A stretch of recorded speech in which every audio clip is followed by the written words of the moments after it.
Last हमारे जो reactions चल रहे थे वो इलेक्ट्रोफिलिक सब्स्टिट्यूशन रिएक्शंस थे बेंजीन के। अच्छा, इसमें हमने हेलोजिनेशन पढ़ा था, कल की क्लास में नाइट्रेशन और सल्फोनेशन पढ़ लिया था। आज की क्लास में हम देखेंगे इसी से ही related Friedel and Crafts reaction. Number 4 है हमारे पास फ्रिडल, ये साइंटिस्ट के नाम है, फ्रिडल एंड क्राफ्ट्स रिएक्शन कहलाते हैं ये, और ये दो होते हैं। तो हम कोशिश करके आज दोनों को डिस्कस करेंगे और हो जाएगा ये आराम से। ये दोनों डिस्कस करते ही फिर हम क्लास ऑफ करेंगे अपनी।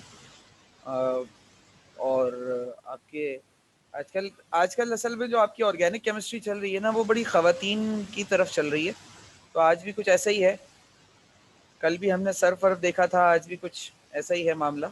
अच्छा, फ्रिडल और क्राफ्ट रिएक्शन दो तरह के होते हैं। एक होता है बेटा, एक हमारे पास कहलाता है बेटा अल्काइलेशन, ठीक है। एक होती है अल्काइलेशन फ्रिडल क्राफ्ट में, और एक होती है असाइलेशन। अल्काइलेशन अल्काइल ग्रुप के एडिशन को कहते हैं और असाइलेशन असाइल ग्रुप के एडिशन को कहते हैं, अभी समझाऊंगा। अल्काइल ग्रुप आपको पता है आर होता है, और असाइल ग्रुप जो है वो आपके पास आर सी और डबल बॉन्ड विद ओ, ये होता है असाइल ग्रुप, ये होता है अल्काइल ग्रुप, ठीक है ना। तो अगर आपका इलेक्ट्रोफाइल आर है तो वो अल्काइलेशन हो जाएगी, अगर आपका इलेक्ट्रोफाइल असाइल है, ठीक है, तो वो एसिटाइल यूनिट भी जिसे कहा जाता है, तो फिर उसे हम असाइलेशन कहते हैं, ठीक है भाई। अब इसमें सबसे पहले जो हमने पढ़ना है वो है अल्काइलेशन, यानी बेंजीन के ऊपर अल्काइल ग्रुप को ऐड करना है, ठीक है। अल्काइलेशन का मतलब क्या है?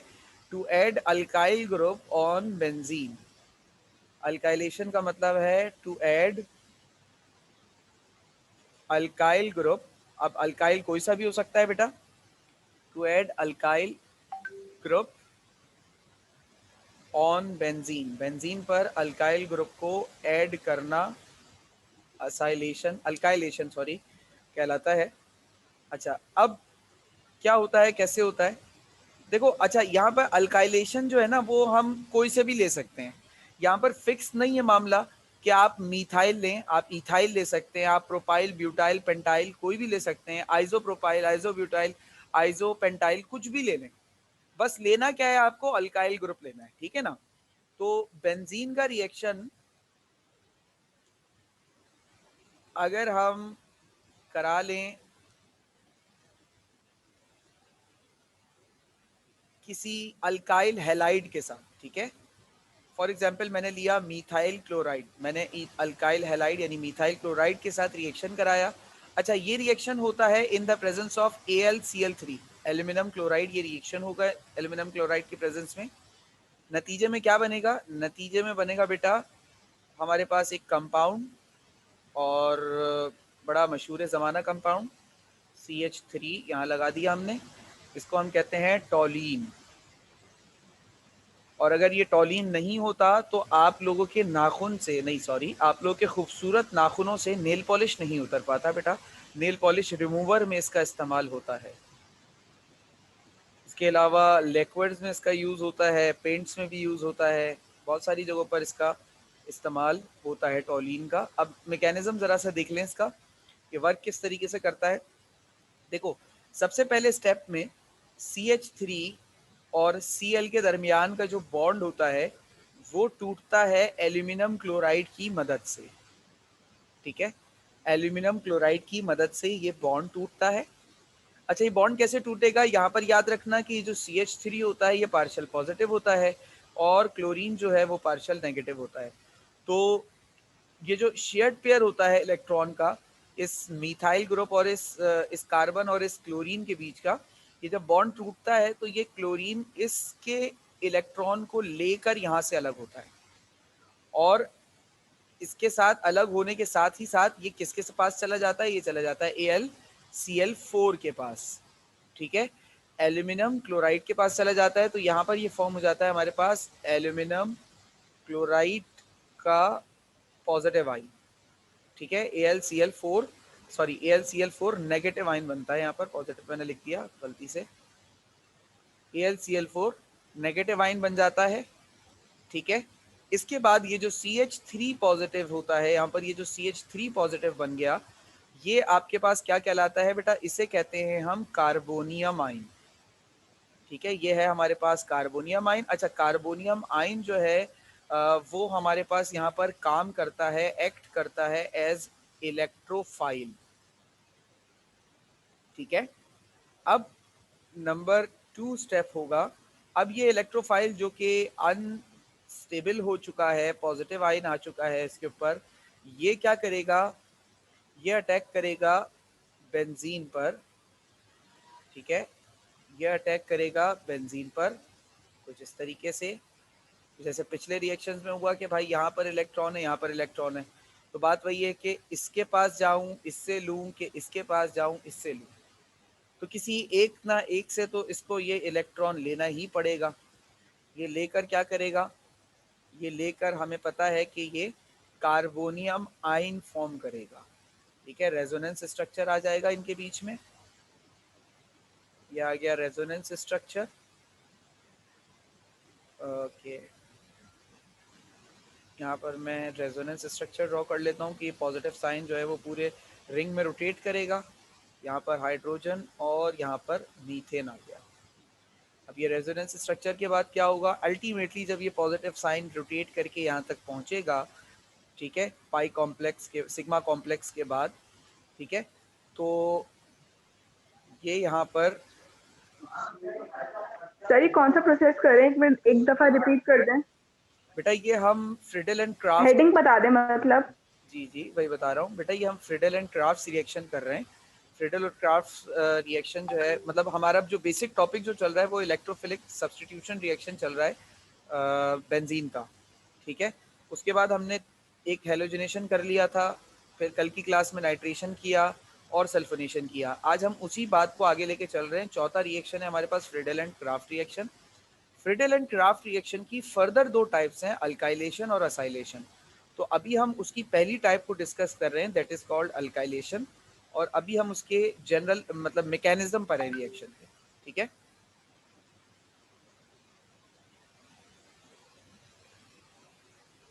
आयशा,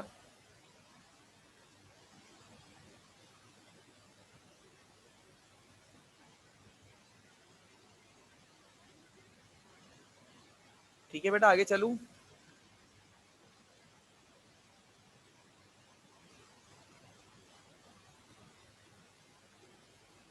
अच्छा खैर, आगे मूव करते हैं। अब यहाँ पर फाइनल जो हमारे पास स्टेप आएगा उसमें क्या होगा कि भाई ये जो हाइड्रोजन होगा, ये हाइड्रोजन यहाँ से रिमूव हो जाएगा और हमारे पास CH3 लग जाएगा।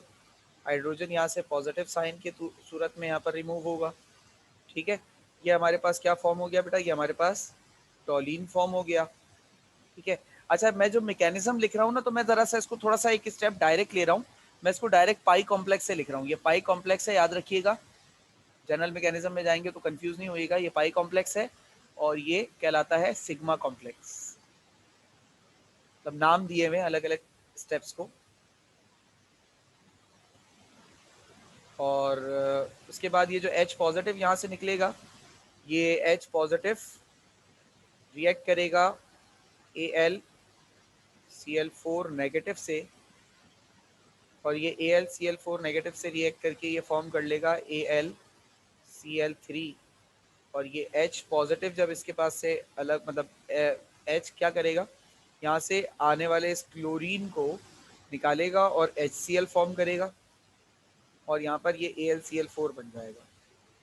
बेसिकली होता कुछ इस तरीके से है मामला कि अगर मैं थोड़ा सा ये AlCl4 वाली बात को एक्सप्लेन करूँ, तो एल्यूमिनियम का एटॉमिक नंबर होता है बेटा 13। तो उसकी कॉन्फ़िगरेशन अगर हम करें 1s2, 2s2, 2p6, 3s2 और 3p1, तो जब ये अनपेयर इलेक्ट्रॉन से बॉन्डिंग होती है ना, तो आखिरी वाले ऑर्बिटल की अगर मैं बात करूं, तो यहाँ पे ये 3s पेयर्ड होता है और 3p(x)1 होता है, 3p(y)0 होता है और 3p(z)0 होता है, ठीक है। अब यहाँ से जब ये तो ग्राउंड स्टेट का मामला है, अब ये एक्साइटेड स्टेट में मूव करता है तो इधर से एक इलेक्ट्रॉन निकल के शफल कर जाता है वाई ऑर्बिटल में। तो एक क्लोरीन ने इससे बॉन्ड बना लिया, एक क्लोरीन ने इससे बॉन्ड बना लिया, एक क्लोरीन ने इससे बॉन्ड बना लिया। अभी भी अगर देखें ना तो ये जो एल्यूमिनियम क्लोराइड कंपाउंड होता है ये स्टेबल नहीं होता। क्यों? क्योंकि देखो बॉन्ड बनने के बावजूद भी इसके आखिरी शेल में, एल्यूमिनियम के आखिरी शेल में 8 इलेक्ट्रॉन की तादाद पूरी नहीं हो रही। देखो कैसे, जब एक एक इलेक्ट्रॉन इसने आगे शिफ्ट कर लिया और एक एक इलेक्ट्रॉन क्लोरीन से बॉन्ड बना, तो देखो 3 इलेक्ट्रॉन तो इसके पास अपने थे, 3 इलेक्ट्रॉन ये क्लोरीन से लेता है और मतलब क्लोरीन के साथ शेयर करता है। तो अब 1 2 3 1 2 3 टोटल कितने इलेक्ट्रॉन हो गए हमारे पास? 6 इलेक्ट्रॉन्स हो गए। यानी आखिरी शेल में बॉन्ड बनाने के बाद भी कितने इलेक्ट्रॉन है? 6 इलेक्ट्रॉन है। तो किसी के जहन में अगर ये सवाल आ रहा हो कि सर एल्यूमिनियम क्लोराइड को क्या जरूरत पड़ी है एल्यूमिनियम क्लोराइड का नेगेटिव आयन फॉर्म करने की, तो बेटा जरूरत ये पड़ी है कि जो इसका ये जो Z ऑर्बिटल है ना, ये खाली होता है। तो इस खाली ऑर्बिटल की वजह से जब यहाँ से ये क्लोरीन टूटता है ना, इस क्लोरीन को मतलब तोड़ने पर ये खाली ऑर्बिटल मजबूर करता है, ये दोनों इलेक्ट्रॉन समेत इस एल्यूमिनियम के पास आ जाता है। अब ये जो क्लोरीन आता है ये 2 इलेक्ट्रॉन्स लेकर आता है। अब ये ऑर्बिटल के साथ ये शेयरिंग पर आ जाता है, जिसकी वजह से एल्यूमिनियम के वक्ती तौर पर 8 इलेक्ट्रॉन पूरे हो जाते हैं। तो ये जो कंडीशन बनती है ये इस वजह से कंडीशन बनती है। अच्छा, अब प्रॉब्लम क्या होती है? क्लोरीन के 2 इलेक्ट्रॉन लेकर आने पर इसके शेल में तो 8 इलेक्ट्रॉन पूरे हो जाते हैं, लेकिन ओवरऑल कंपाउंड के ऊपर एक नेगेटिव चार्ज डेवलप हो जाता है जो कि स्टेबिलिटी की निशानी नहीं है। एक बात याद रखना कि पॉजिटिव और नेगेटिव आइंस जो है ना वो अकेले अकेले स्टेबल नहीं होते, they need someone oppositely charged with themselves to be stabilized। यानी कि सोडियम पॉजिटिव अकेले स्टेबल नहीं है, क्लोरीन नेगेटिव अकेले स्टेबल नहीं है। ये दोनों जब तक मिलेंगे नहीं ना, एक साथ जुड़े नहीं रहेंगे, तब तक ये स्टेबल नहीं है। तो अब एल्यूमिनियम क्लोराइड जो नेगेटिवली चार्ज है, इसका प्रॉब्लम क्या है? इसका प्रॉब्लम ये है कि इसके 8 इलेक्ट्रॉन पूरे हो गए, स्टेबल हो गया, लेकिन इस 8 इलेक्ट्रॉन को पूरा करने के लिए इसने अपनी स्टेबिलिटी गवा दी। जो इसकी स्टेबिलिटी थी ना एक कंपाउंड की, न्यूट्रल कंपाउंड की, वो स्टेबिलिटी इसने गवा दी। तो स्टेबल होकर भी ये स्टेबल ना हो सका। वो कहते हैं ना कभी कभार कि मंजिल पर पहुंच कर भी आप जीत ना सके, तो ये वैसा ही कुछ हाल है कि इसने इलेक्ट्रॉन तो हासिल कर लिए, लेकिन इलेक्ट्रॉन हासिल करने के बावजूद भी ये बेचारा गरीब स्टेबल नहीं है, क्योंकि इसके ऊपर एक नेट चार्ज डेवलप हुआ हुआ है। देन फिर ये जो हाइड्रोजन पॉजिटिव आता है ये यहाँ पर रिएक्ट करता है। मैं असल में आप लोगों के 2 सवालों के जवाब देने की कोशिश कर रहा हूँ। पहला सवाल कि सर एल्यूमिनियम क्लोराइड को क्या जरूरत पड़ी थी कि वो इस क्लोरीन को अपने साथ जोड़ता, तो पहले सवाल का जवाब यहाँ से आपको मिल गया होगा। अब दूसरा सवाल कि सर चले आपके मुताबिक जब ये अनस्टेबल था, मतलब 8 इलेक्ट्रॉन पर आने पर ये स्टेबल होता, चलें इसने क्लोरीन को लेकर अपने साथ बॉन्ड बना लिया, इसके शेल में 8 इलेक्ट्रॉन हो गए, ये हंसी खुशी जिंदगी गुजार रहा है, फिर इसको दोबारा से इस हाइड्रोजन पॉजिटिव के साथ रिएक्ट करने की क्या जरूरत पड़ी थी सर, जब ये 8 इलेक्ट्रॉन अपने शेल में लेकर बैठ चुका था? तो बेटा वो जरूरत ये पड़ी थी जो मैंने अभी आपको समझाई। तो ये वो 2 सवाल हैं जो अक्सर स्टूडेंट्स पूछ लेते हैं, तो उनके जवाब मैंने आपको पहले ही दे दिए हैं। अब मजीद अगर किसी को कोई सवाल है, इस टॉपिक में कोई कंफ्यूजन है, तो वो पूछ सकता है। सर इसका मतलब AlCl ज्यादा स्टेबल है AlCl4 से ना? जी बिल्कुल ऐसा ही है। ठीक है। और कोई सवाल बेटा किसी का भी?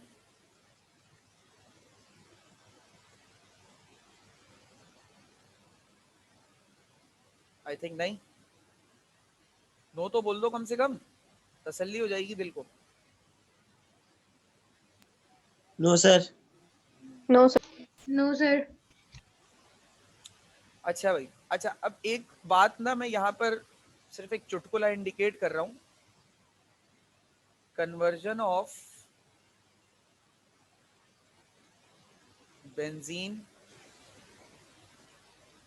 Into isopropyl benzene. अच्छा, आइसोप्रोपाइल बेंजीन, ये एक मरतबा पेपर में सवाल आया था माजी में किसी पेपर में कि भाई how can be convert benzene into isopropyl benzene, और एक बार सवाल आया था how can be convert benzene into, बेटा ये क्यूमीन पढ़ा जाता है, इसको किसी गाली से मत मिलाइएगा प्लीज, ये क्यूमीन है, ठीक है।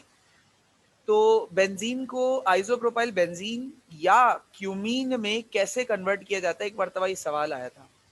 अच्छा, मुझे याद नहीं है कि हमारे बुक में जो इसकी प्रिपरेशन है अल्काइलेशन की, वो टॉलिन मतलब CH3 से दी हुई है या किसी और चीज से दी हुई है। अगर किसी के पास बुक अभी है तो वो देख सकता है बुक में, तो मुझे जरा देख के बता दीजिए।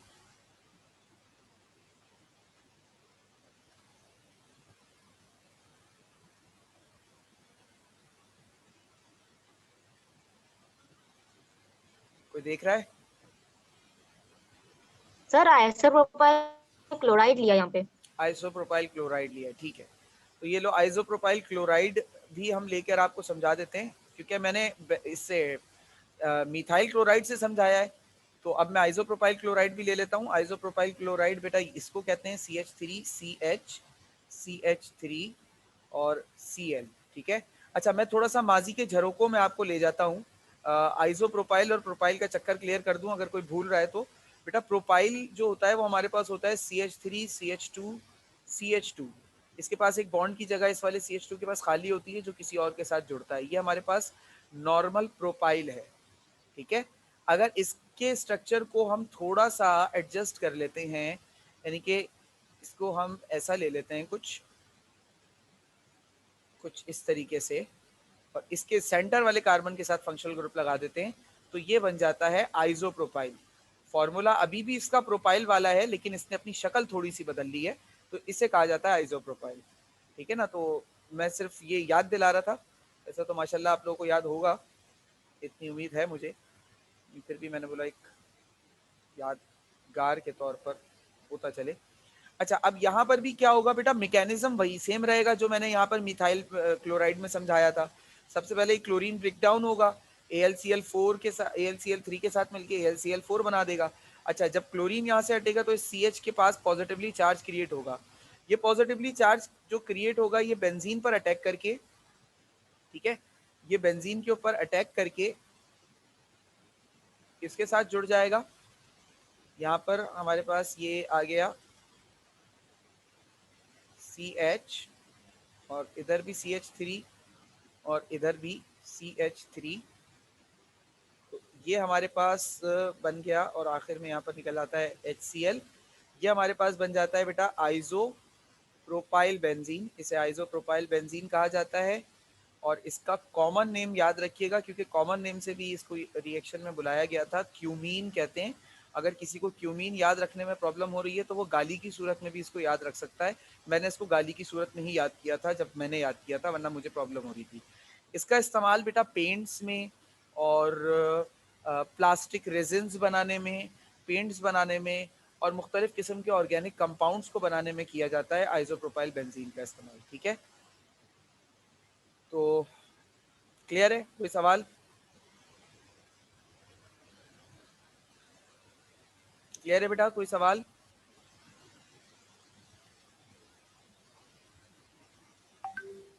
बेटा कोई सवाल? क्लियर है सर, क्लियर है सर। ओके, तो ये आपके पास आ गया है आइसोप्रोपाइल बेंजीन, यानी कि ये, अच्छा, आइसोप्रोपाइल बेंजीन भी जो है ना वो अल्काइलेशन की ही एग्जांपल है। जैसा कि मैंने कहा कि कोई सा भी अल्काइल ग्रुप हो सकता है बेटा, फिक्स नहीं करना। बात पे जोर बार बार इसलिए दे रहा हूँ क्योंकि आप लोग इनडायरेक्ट प्रॉब्लम्स कर चुके हो, वुड्स रिएक्शन की भी की है, डिहाइड्रोहेलोजिनेशन की भी की है, हेलोजिनेशन की भी की है, तो आप लोगों ने इनडायरेक्ट प्रॉब्लम की है, तो आप लोगों को थोड़ा सा आइडिया होगा कि पेपर में सीधे सीधे चीज़ें नहीं पूछते, वो इनडायरेक्ट वे में चीज़ें पूछ सकते हैं।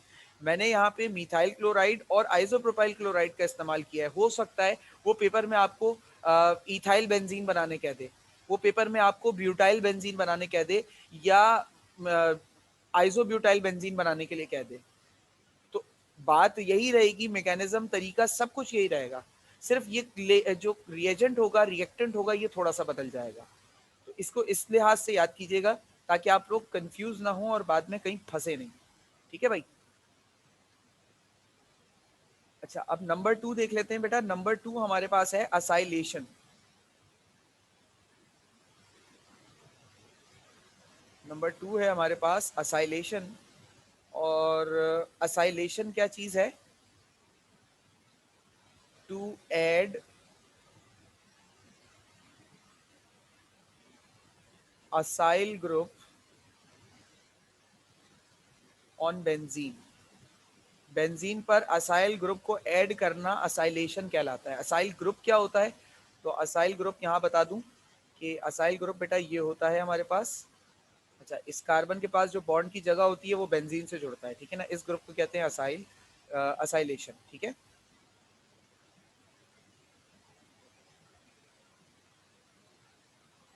अच्छा अब यहाँ पर भी हम रिएक्शन लिख लेते हैं, बेंजीन का रिएक्शन हम करवा रहे हैं, बेंजीन का रिएक्शन हम करवा रहे हैं CH3CCl के साथ। इस कंपाउंड का नाम क्या है बेटा? इस कंपाउंड को कहते हैं हम एसिटाइल क्लोराइड, ठीक है, इस कंपाउंड का नाम होता है एसिटाइल क्लोराइड, ठीक है। अच्छा ये जो लफ्ज एसिड है ना, ACET, हो सकता है कोई यहाँ पर एक और कंफ्यूजन का शिकार हो रहा हो कि सर हमने एक लफ्ज एसिटाइलिन पढ़ा था, तो वो एसिटाइलिन का लफ्ज जो था वो शायद इथाइन के लिए था, है ना, तो सर ये एसिटाइलिन और एसिटाइल एक ही चीज तो नहीं है। तो नहीं बेटा, देखो ये जो लफ्ज एसिड है ना, एसिड का मतलब है 2 कार्बन, असल मतलब इस एसिड का 2 कार्बन है। इसी तरीके से देखो एक और लफ्ज आता है एसिटिक एसिड, तो एसिटिक एसिड इसे क्यों कहते हैं? क्योंकि एसिटिक एसिड का अगर फॉर्मूला देखो तो ये होता है CH3COOH, तो ये जो 2 कार्बन होते हैं ना, ये लफ्ज एसिड जो है ना वो इसको इंडिकेट कर रहा है, ठीक है। तो ये एसिटाइलिन की अगर हम बात करें तो होता है C2H2, इसमें भी ये जो एसिड का लफ्ज है ये 2 कार्बन को इंडिकेट कर रहा है। तो एसिटाइल को एसिटाइलिन या एसिटिक एसिड किसी और चीज के साथ कंफ्यूज मत करना, सही है। एसिटाइल क्लोराइड क्लियर है?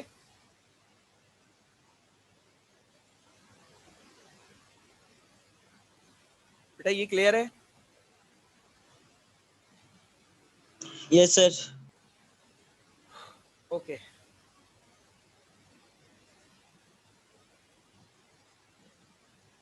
चलिए, अब ये जो एसिटाइल क्लोराइड होता है ये रिएक्ट करता है बेटा in the presence of aluminium chloride, और नतीजे में हमारे पास एक कंपाउंड बनता है, और इस कंपाउंड का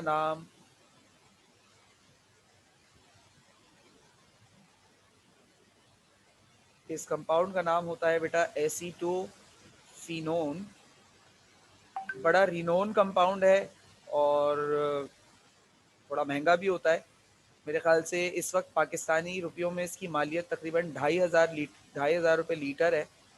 और इम्पॉर्टेंट ये इसलिए है क्योंकि इसका इस्तेमाल खुशबू के लिए होता है बेटा, साबुन में और जो आपके परफ्यूम्स और बॉडी स्प्रे वगैरह होते हैं उसमें इसका इस्तेमाल किया जाता है खुशबू के तौर पर। और उसके अलावा इसका इस्तेमाल हम जो है वो पेंट्स वगैरह, इनेमल्स वगैरह बनाने में भी करते हैं। और ये थोड़ा सा ख़तरनाक भी होता है। अक्सर जो हम लोग खुशबू जो जैसे होती है परफ्यूम की या बॉडी स्प्रे वगैरह, जो हम बहुत ज़्यादा अपने मुंह के करीब करके सूंघ रहे होते हैं, किसी के मुंह पे स्प्रे करने से उसको मना पता है क्यों करते हैं? क्योंकि उसके अंदर 2 तरह के कंपाउंड्स होते हैं। एक तो अल्कोहल होता है जिससे फ़ौरन ही जलन होने लगती है आँखों में, लेकिन उससे इतने ज़्यादा हार्मफुल इफ़ेक्ट नहीं होता अल्कोहल से, जितना ज़्यादा हार्मफुल इफ़ेक्ट एसीटोफिनोन से होता है। क्योंकि बॉडी स्प्रे परफ्यूम्स में एसीटोफिनोन होता है, तो अगर हम किसी के मुँह पे ये स्प्रे करते हैं ना, तो एसीटोफिनोन बेसिकली एक इंजरी कॉज़ करता है जिसे हम कॉर्नियल इंजरी कहते हैं। एक बीमारी प्रोड्यूस कर देता है जिसे हम कॉर्नियल इंजरी कहते हैं। आँखों में फ़ौरन जलन होने लगती है, और जो मेडिकल के स्टूडेंट्स हैं वो शायद समझ गए होंगे, ये जो लफ्ज़ कॉर्नियल है ये आपके आँखों की पुतली से निकला है, कॉर्निया से। और आपकी जो आँखों की पुतली होती है वो डैमेज हो जाती है इस एसीटोफिनोन की वजह से। धुंधला नज़र आने लगता है शुरू में, और उसके बाद आँखों में अंधेरा छाने लगता है। आपको जो है ना चीज़ों की तस्वीर क्लियर नहीं होती, और अल्टीमेटली ये बीमारी अगर बढ़ने लग जाती है, क्योंकि एक बार ये कॉर्नियल इंजरी होती है तो ये मुसलसल ग्रोथ की तरफ जाती है। अगर इसको वक्त रहते इसका इलाज नहीं करा जाता तो ये आँखें ख़राब होने तक लीड कर जाती है। तो ये सारी जो वजह होती है, इसकी वजह सबसे बड़ी जो होती है वो एसीटोफिनोन होता है, ठीक है भाई। तो आज के बाद से मजाक में भी किसी के साथ ऐसे मजाक मत करना जो कि खतरनाक हो सकता है। अब देख लेते हैं इसका मैकेनिज्म बेटा। कि ये कंपाउंड कैसे बनता है। तो हम पहले लेते हैं बेंजीन, नहीं सॉरी गड़बड़ हो गई। हम लेते हैं सबसे पहले स्टेप में हमारे पास आता है acetyl chloride CH3C bond with O and Cl। इसका रिएक्शन होता है एल्यूमिनियम क्लोराइड के साथ, बिल्कुल सेम पैटर्न से रिएक्शन होता है बेटा जैसा कि उसमें अल्काइलेशन में हुआ होता है। ये इलेक्ट्रॉन का पेयर होता है दोनों के बीच में, और यहाँ पे ये इलेक्ट्रॉन से बॉन्ड कुछ इस तरीके से टूटता है, ठीक है। अच्छा, बॉन्ड टूट कर क्या होता है कि ये एल्यूमिनियम इस क्लोरीन को एक्सेप्ट करके AlCl4 नेगेटिव प्रोड्यूस कर लेता है, जिसकी वजह से ये जो हमारे पास एसिटाइल यूनिट होता है CH3C और double bond with O, it acquires positive charge. ये हमारे पास क्या है, ये एसिटाइल यूनिट है जो कि पॉजिटिव चार्ज को अक्वायर कर लेता है, ठीक है। अब ये एसिटाइल यूनिट सेकेंड स्टेप में ये एसिटाइल यूनिट अटैक करता है बेटा बेंजीन पर, ठीक है। ये एसिटाइल यूनिट अटैक करता है बेंजीन पर।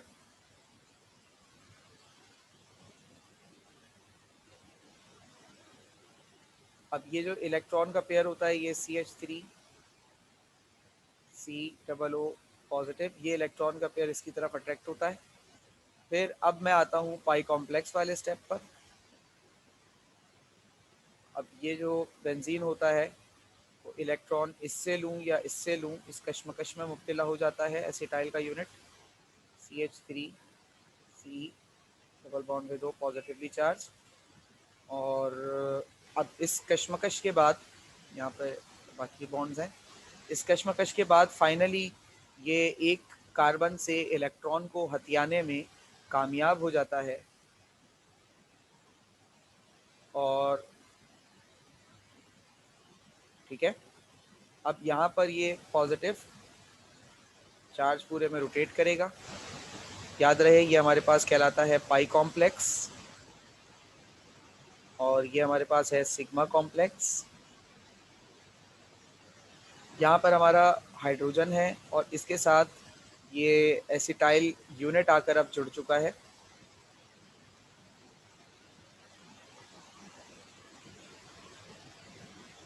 ओहो, ये मैंने गलत किया, सॉरी। ओहो, यहाँ पर भी मैं गड़बड़ कर रहा था, वैसे किसी ने बताया भी नहीं यार। सर वो कार्बन वो वाला ट्रैक करेगा ना जो हाँ, पॉजिटिव हुआ था। वही तो कह रहा हूँ, बताया भी नहीं तुम लोगों ने मुझे।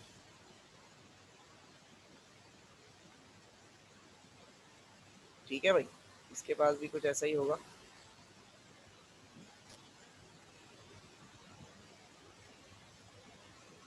इधर आ गया ये डबल बॉन्ड और इधर आ गया ये CH3।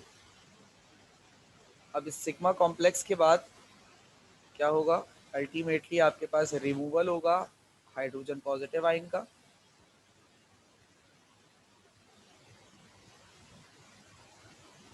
ओके, ये आके लग गया हमारा C, इसके साथ लगा हुआ है CH3 और ऑक्सीजन, साथ में यहाँ से रिमूव हो गया हाइड्रोजन पॉजिटिव। ये हमारे पास कहलाया बेटा एसीटोफिनोन, इसे कहते हैं हम एसीटोफिनोन।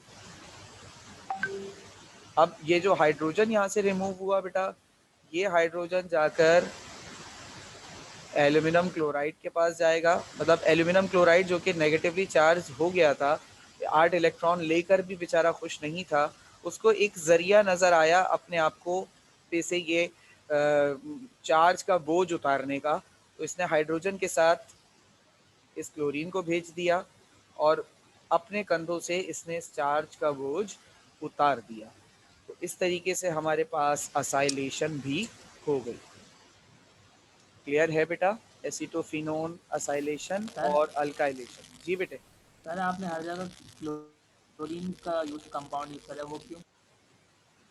हर जगह मैंने क्लोरीन का कंपाउंड यूज़ किया है बेटा, असल में हमने यूज़ नहीं किया ये। अब चूंकि ये एक रिएक्शन फिक्स है, मैंने नहीं किया, ये इन्होंने किया है, फ्रेडल और क्राफ्ट साहब ने इसका इस्तेमाल किया है। और अच्छा एक बात, अच्छा तुमने सवाल करके मुझे याद दिला दिया इससे पहले किसी रिएक्शन में मैंने तुम लोगों को एक बात, हेलोजनेशन में मैंने कहा था कि देखो AlCl3 यूज करो या FeCl3 यूज करो, कैटलिस्ट के तौर पर चलेगा, लेकिन AlBr3 नहीं होता। अगर ब्रोमिनेशन करानी है तो FeBr3 लेना पड़ेगा। याद है वो बात? ये सर आपने हेलोजनेशन पढ़ाई थी। हेलोजनेशन में ये बात पढ़ाई थी ना। लेकिन फ्रिडल और क्राफ्ट रिएक्शन की अगर बात करोगे तो तुम सिर्फ और सिर्फ एल्यूमिनियम क्लोराइड को ही इस्तेमाल कर सकते हो, कुछ और यूज नहीं कर सकते। क्योंकि फ्रिडल और क्राफ्ट ने जब रिएक्शन कराया था तो उन्होंने कैटलिस्ट एल्यूमिनियम क्लोराइड लिया था, तो हम इसके अलावा कोई और कैटलिस्ट इस्तेमाल नहीं कर सकते if we are explaining Friedel and Craft reaction. ठीक है, तुमने अच्छा हुआ सवाल पूछ लिया, तो ये बात यहाँ पर ही क्लियर हो गई। सर एक बार अल्काइलेशन का मैकेनिज्म दिखा दें। अल्काइलेशन का मैकेनिज्म ये रहा बेटा। ओके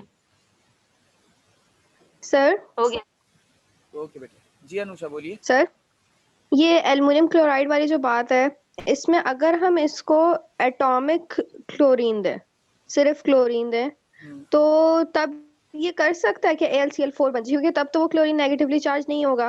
बेटा एटॉमिक क्लोरीन अगर मैं इसको देता हूँ मिसाल के तौर पर, तो एटॉमिक क्लोरीन मैं एल्यूमिनियम, मेरा यहाँ पे मकसद एल्यूमिनियम का बॉन्ड बनाना थोड़ी है, मतलब एल्यूमिनियम के साथ रिएक्शन थोड़ी है। असल मकसद तो बेंजीन के साथ रिएक्शन है ना बेटे। नहीं सर, मैं वैसे कह रही हूँ कि अगर हम एल्युमिनियम के उससे देखें, अच्छा पर्सपेक्टिव अच्छा से। अच्छा, मतलब जो बात मैंने एल्यूमिनियम के लिए समझाई थी, एक रीजन जो तुम लोगों को समझाया था, जी उसके रिलेटेड बोल रही हो। ठीक है, उस पर अगर आ जाते हैं, बिल्कुल कोई मसला नहीं है, उस पर भी डिस्कस कर लेते हैं।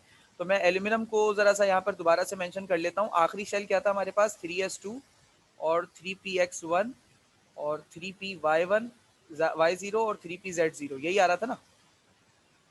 जब हमारे पास जी सर। एक्साइट हुआ तो एक्साइट होकर भाई, एक्साइट होने के बाद कुछ इस तरह की कंडीशन बनी कि एस में एक इलेक्ट्रॉन रह गया, एक्स में एक चला गया, वाई में एक चला गया, जेड में अभी भी नहीं है। मैं इसको एटॉमिक क्लोरीन प्रोवाइड करूंगा ना, तो एटॉमिक क्लोरीन के आखिरी शेल में 6 इलेक्ट्रॉन तो पेयर होते हैं, सिर्फ एक अनपेयर होता है। बॉन्ड के लिए अवेलेबल ये एक इलेक्ट्रॉन होता है। तो ये अब इस ऑर्बिटल के पास तो इलेक्ट्रॉन है ही नहीं ना बेटा शेयरिंग करने के लिए, तो ये तो उसी कंडीशन को एक्सेप्ट करेगा कि जहां इसको 2 इलेक्ट्रॉन मिल रहे हो बॉन्ड बनाने के लिए, यानी कि coordinate covalent bond, first year chapter 4 याद करो। यानी कि ये जो हिस्सा है ना, ये जी सर। बॉन्ड बनाने के लिए ये सिर्फ और सिर्फ कोऑर्डिनेट कोवेलेंट बॉन्ड की तरफ ही जा सकता है। इसके पास सिर्फ और सिर्फ यही एक कंडीशन रह गई है, ये अब ना आयोनिक बना सकता है, ये ना ही कोवेलेंट बना सकता है। इन दोनों में से कोई भी बॉन्ड इसको स्टेबल नहीं कर सकता। और सब कोऑर्डिनेट वही बनाएगा ना जिसके पास एक्स्ट्रा इलेक्ट्रॉन होगा। जी, कोऑर्डिनेट वही बनाएगा जिसके पास एक्स्ट्रा इलेक्ट्रॉन हो। तो एटॉमिक क्लोरीन के पास एक्सिस इलेक्ट्रॉन नहीं होते। हाँ, इलेक्ट्रॉन पेयर जरूर अवेलेबल होते हैं, लेकिन ये एक्सिस में तब काउंट होंगे जब ये अनपेयर इलेक्ट्रॉन किसी के साथ पेयर हो जाएगा। ठीक है, ये मतलब अगर एक मिसाल है कि ये इसी तरीके से है कि अगर आपके हाथ में आग लग रही हो और आपके हाथ में, मतलब मान लो कि आपका हाथ कट रहा हो, तो आप दोनों में से पहले कोई एक ही काम कर पाएंगे बचाने के लिए खुद को।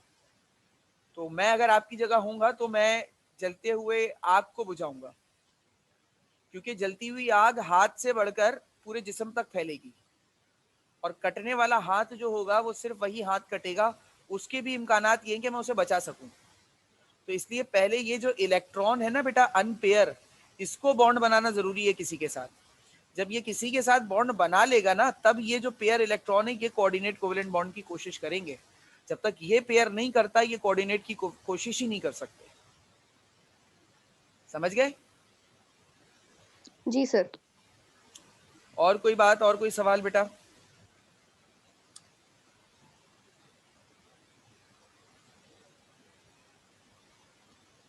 बेटा और कोई बात, कोई सवाल?